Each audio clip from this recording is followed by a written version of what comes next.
Meanwhile, colonialists like Robert Clive bought their rotten boroughs in England on the proceeds of their loot in India, while taking the Hindi word loot into their dictionaries as well as their habits.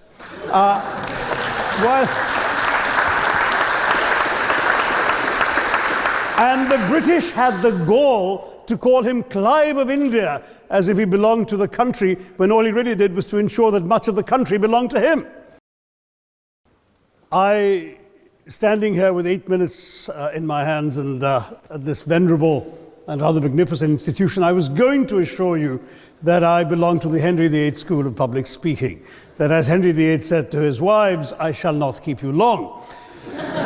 But now finding myself the seventh speaker out of 8 in what must already seem a rather long evening to you, I rather feel like Henry VIII's last wife. I more or less know what's expected of me, but I'm not sure how to do it any differently. Perhaps what I should do is really try and pay attention to the arguments that were advanced by the opposition today. We had, for example, Sir Richard Ottaway suggesting, challenging the very idea that it could be argued that the economic situation of the colonies was actually worsened by the experience of British colonialism. Well, I stand to offer you the Indian example, Sir Richard.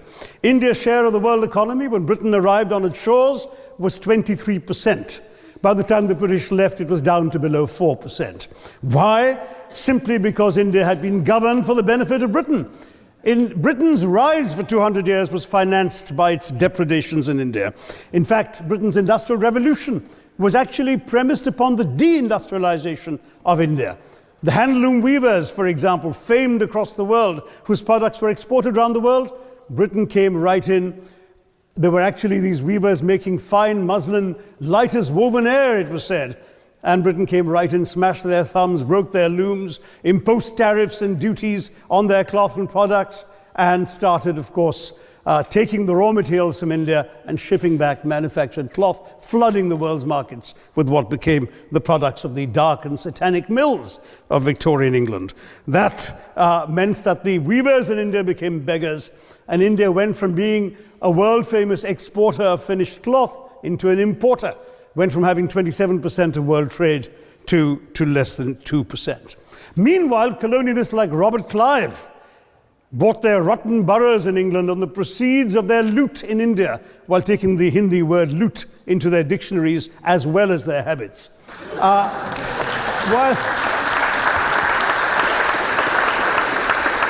And the British had the gall to call him Clive of India, as if he belonged to the country, when all he really did was to ensure that much of the country belonged to him. By the end of the 19th century, the fact is that India was already Britain's biggest cash cow, the world's biggest purchaser of British goods and exports, and the source of highly paid employment for British civil servants. We literally paid for our own oppression. And as has been pointed out, the wealthy Victorian British families that made their money out of the slave economy, 1/5 of the elites of the wealthy class in Britain in the 19th century owed their money to transporting 3 million Africans across the waters. And in fact, in 1833, when slavery was abolished, what happened was that a compensation of £20 million was paid, not as reparations to those who had lost their lives or who had suffered or been oppressed by slavery, but to those who had lost their property. I was struck by the fact that your Wi-Fi password at this union commemorates the name of Mr. Gladstone, the great liberal hero. Well, I'm sorry, his family was one of those who benefited from this compensation. Staying with India, between 15 and 29 million Indians died of starvation in British-induced famines. The most famous example, of course, was the Great Bengal Famine during the Second World War, when 4 million people died because Winston Churchill deliberately, as a matter of written minuted policy, proceeded to divert essential supplies from civilians in Bengal to sturdy Tommies and Europeans as reserve stockpiles. He said that the starvation of anyway underfed Bengalis mattered much less than that of sturdy Greeks. This is Churchill's actual quote. And when conscience-stricken British officials wrote to him, pointing out that people were dying because of this decision, he peevishly wrote in the margins of the file, "Why hasn't Gandhi died yet?" So all notions that the British were trying to do their colonial enterprise out of enlightened despotism to try and bring the benefits of colonialism and civilization to the benighted heathen. I'm sorry, Churchill's conduct in 43 is simply one example of many that gave a lie to this myth. As others have said on the proposition, violence and racism were the reality of the colonial experience. And no wonder that the sun never set on the British Empire, because even God couldn't trust the English in the dark. Let me take World War I as a very concrete example, since the first speaker, Mr. Lee, suggested these things couldn't be quantified. Well, let me quantify World War I for you. Again, I'm sorry, from an Indian perspective, others have spoken of other countries. 1/6 of all the British forces that fought in the war were Indian. 54,000 Indians actually lost their lives in that war. 65,000 were wounded. Another 4,000 remained missing or in prison. Indian taxpayers had to cough up £100 million in that time's money.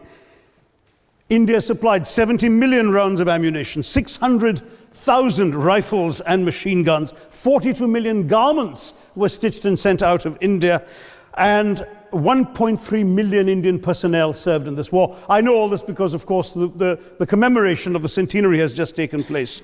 But not just that, India had to supply 173,000 animals, 370 million tons of supplies, and in the end, the total value of everything that was taken out of India, India, by the way, suffering from recession at that time and poverty and hunger, was, in today's money, £8 billion.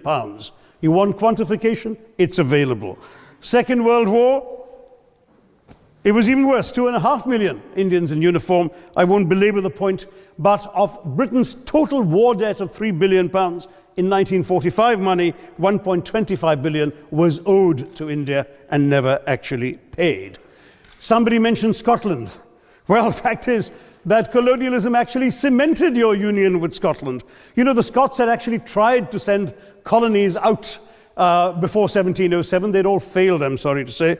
But then, of course, came union, and India was available, and there you had a disproportionate employment of Scots. I'm sorry, Mr. Mackenzie has to speak after me. Engaged in this colonial enterprise as soldiers, as merchants, as agents, as employees, and the earnings from India is what brought prosperity to Scotland, even pulled Scotland out of poverty. Now that India is no longer there, no wonder the bonds are loosening.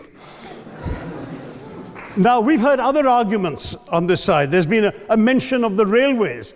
Well, let me tell you, first of all, as my colleague, the Jamaican High Commissioner, has pointed out, railways and roads were really built to serve British interests and not those of the local people. But I might add that many countries have built railways and roads without having had to be colonized in order to do so.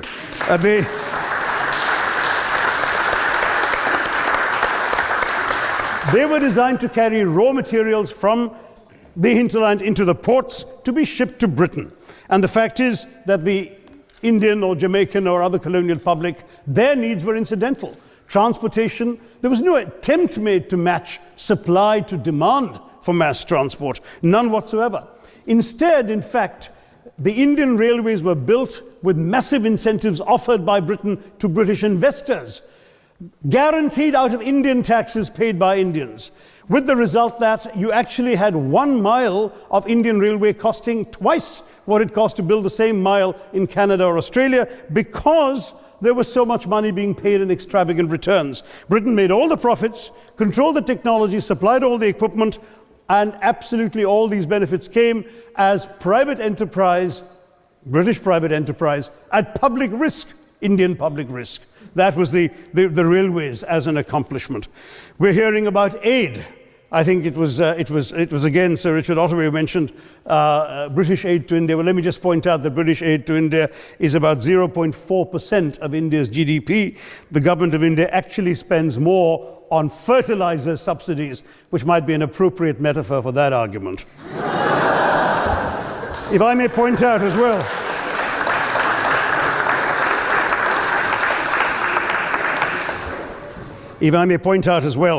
that as my fellow speakers from the proposition have pointed out, there have been incidents of racial violence, of loot, of massacres, of bloodshed, of transportation, in India's case, even of one of our last Mughal emperor.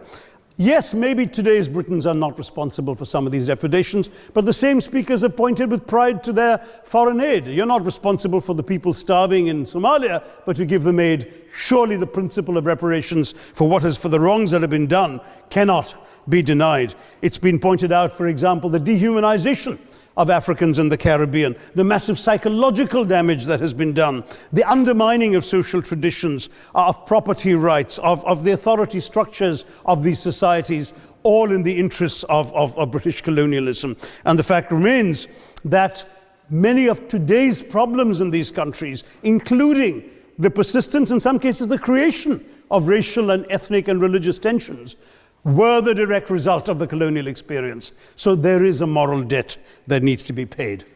Someone challenged reparations elsewhere. Well, I'm sorry, Germany doesn't just give reparations to Israel. It also gave reparations to Poland. Perhaps some of the speakers here are too young to remember the dramatic picture of Chancellor Willy Brandt on his knees in the Warsaw Ghetto in 1970. And there are other examples. There is Italy's reparations to Libya. There's Japan's to Korea. Even Britain has paid reparations to the New Zealand Maoris. So it's not as if this is something unprecedented or unheard of that's going to somehow open some sort of nasty Pandora's box. No wonder Professor Lewis reminded us that he's from Texas. There's a wonderful expression in Texas that summarizes the arguments of the opposition: all hat and no cattle. Now,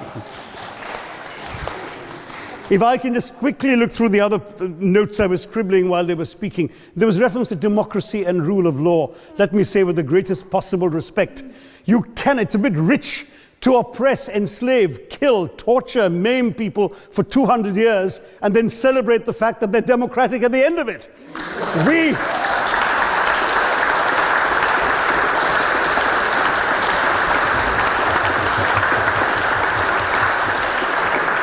We were denied democracy, sir. We had to snatch it, seize it from you. With the greatest reluctance, it was conceded in India's case after 150 years of British rule, and that too with limited franchise. Yes, indeed, ma'am. The opposition spoke quite highly of Greek and Athenian democracy on which the West should pride itself, and spoke of liberty and equality in that same name. The Athenian democracy was only functioning because of the slave society on which it was built. That's the nature of colonisation. All right, I don't think that needs contradiction, not from me at any rate. But if I may just point out, I think the arguments made by a couple of the speakers, the first speaker, Mr. Lee in particular, conceded all the evil atrocities of colonialism, but essentially suggested that reparations won't really help. They won't help the right people. They'll be used as a propaganda tool. They'll embolden people like Mr. Mugabe. It's always nice how in the old days, I'm sorry to say that the people of the Caribbean used to frighten their children into behaving and sleeping by saying Sir Francis Drake would come after them. That was a legacy of that.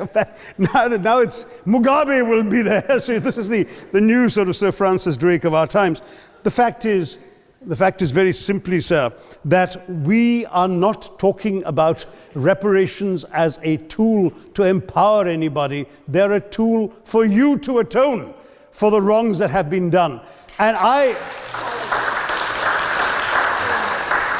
am quite prepared to accept the proposition that you can't put a monetary sum on the kinds of horrors people have suffered. Certainly no amount of money can expiate the loss of a loved one, as somebody pointed out there. You're not going to be able to figure out an exact amount, but the principle is what matters. The fact is that to speak blithely of sacrifices on both sides, as an analogy was used here, A burglar comes into your house, ransacks the place, stubs his toe, and you say, well, there was a sacrifice on both sides. That, I'm sorry to say, is not an acceptable argument. The truth is that we are not arguing specifically that vast sums of money need to be paid. The proposition before this House is the principle of owing reparations, not the fine points of how much is owed, to whom it should be paid. The question is there a debt? Does Britain owe reparations? As far as I'm concerned, the ability to acknowledge a wrong that has been done, to simply say sorry, will go a far, far, far longer way than some percentage of GDP in the form of aid. What is required, it seems to me, is accepting the principle that reparations are owed. Personally, I'd be quite happy if it was £1 a year for the next 200 years after the last 200 years of Britain and India. Thank you very much, Madam President. Please go to my description box, click on the Telegram link, join us on Telegram for us to discuss about the well-being of Africa and Africans in diaspora. If today is also your first time coming to this channel, then don't forget to subscribe to this channel and turn on the notification button so that anytime I upload any great content, you will be notified. I'm always your guy, De-Graft Amoako. Thanks for watching.